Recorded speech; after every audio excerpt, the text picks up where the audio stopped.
नमस्कार, मैं हूं जयश्री नागदा और आप देख रहे हैं CBC news wire. Air marshal M Matheswaran integrated defence staff के पूर्व डिप्टी चीफ हैं। वह अभी एक Chennai based policy think tank the Peninsula Foundation के प्रेसिडेंट हैं।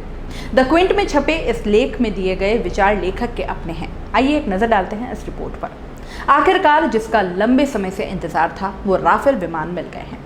कुल मिलाकर 5 राफेल विमान, 3 ट्रेनर और 2 फाइटर विमान आने वाले हैं। सालों में जैसे जैसे 4.5 पीडी के इस विमान की तादाद बढ़ेगी, भारतीय वायुसेना की क्षमता बढ़ती चली जाएगी। इन विमानों के आने से medium multi role combat aircraft को खरीदने की हमारी दशकों पुरानी प्रक्रिया भी कुछ हद तक एक अंजाम तक पहुंच गई है।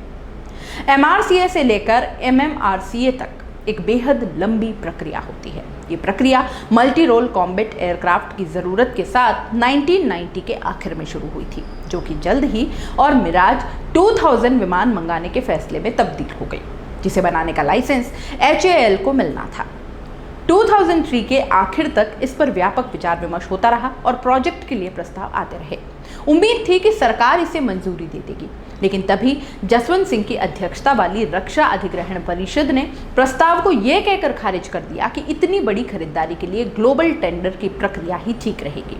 यह फैसला बिल्कुल ठीक था, क्योंकि भारतीय वायुसेना को M2000 और F-16 जैसे 40 साल पुराने विमानों की जगह नए विमानों की तलाश की जरूरत थी।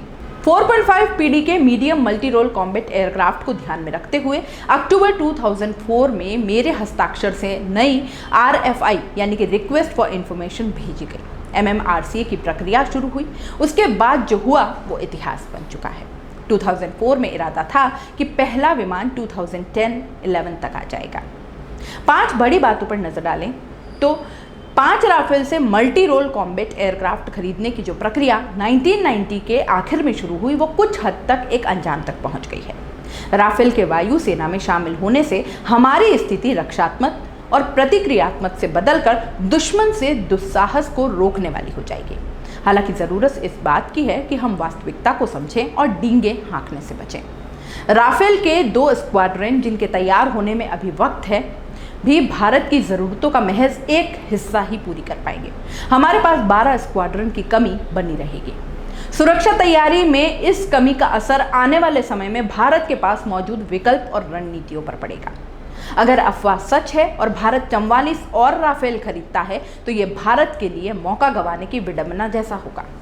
भारतीय खरीदारी परंपराओं के मुताबिक इसमें भी 1 दशक से ज़्यादा का समय लग गया और विमानों की संख्या भी काफ़ी कम कर दी गई। और सबसे बड़ी बात यह कि विमान निर्माण और तकनीक के हस्तांतरण को लेकर औद्योगिक साझेदारी को भी रद्द कर दिया गया। इन कमियों के बावजूद राफेल ऐसे नाजुक समय पर आया है जब भारत चीन के बीच तनाव 1967 के बाद सबसे बुरे दौर में पहुंच चुका है। दोनों देशों ने बड़ी तादाद में लद्दाख में सेना की तैनाती कर दी है। मौजूदा माहौल में चीन के किसी भी दुस्साहस को रोकने के लिए भारत को अपनी वायु शक्ति के इस्तेमाल पर ध्यान केंद्रित करने की ज़रूरत है। हालांकि भारत की ज़रूरत के हिसाब से 5 राफेल काफ़ी कम हैं, लेकिन वायुसेना में इन्हें शामिल करने से हमारी स्थिति में बड़ा फर्क आएगा। हमारी स्थिति रक्षात्मक और प्रतिक्रियात्मक होने के बजाय दुश्मन के दुस्साहस को रोकने वाली हो जाएगी। लद्दाख सेक्टर में सुखोई और M2000 के साथ 4 या 5 राफेल की तैनाती से BVR क्षमता और हमलों के विकल्प में इजाफे के साथ हमारी वायु शक्ति के दूसरे हिस्से भी मजबूत होंगे। हालांकि यह भी जरूरी है कि हम वास्तविकता को समझें और डींगे हाँकने से बचें। सारा साजो सामान से लैस राफेल का पहला स्क्वाड्रन 2021 के फरवरी-मार्च महीने से पहले तैयार नहीं हो पाएगा और दूसरे स्क्वाड्रन को तैयार करने में अप्रैल 2022 तक का समय लगेगा। ये 2 स्क्वाड्रन भी भारत की ज़रूरतों का महज एक हिस्सा ही पूरा कर पाएंगे। इसके बाद भी हमारे पास 12 स्क्वाड्रन की कमी बनी रहेगी। सुरक्षा तैयारी में इस कमी का असर आने वाले समय में भारत के पास मौजूद विकल्प और रणनीतियों पर पड़ेगा, जो कि मूल रूप से हालात के बेकाबू होने से बचने की ज़रूरत से जुड़ी है। भारतीय वायुसेना की चुनौतियां तय है। अगले 10 साल के अंदर युद्ध स्तर पर इसका आधुनिकीकरण जरूरी है, जिसमें सुखोई 30 को अपग्रेड करना, M2000 और MiG-29 अपग्रेड की प्रक्रिया को पूरा करना, तेजस को वायुसेना में शामिल करना और एयर डिफेंस मिसाइल सिस्टम की मौजूदा क्षमता का विस्तार और संचालन जरूरी है। 2 मोर्चे पर लड़ाई में दुश्मन को टक्कर देने के लिए ये बेहद जरूरी है। अगर आप YouTube पर देख रहे हैं तो CBC न्यूज़ वायर का चैनल सब्सक्राइब करिए, पास में दिख रहे बेल आइकन को भी दबाइए ताकि जब भी हम आपके लिए कोई खबर, कोई जानकारी लेकर आए तो सबसे पहले आपके पास नोटिफिकेशन पहुंचे।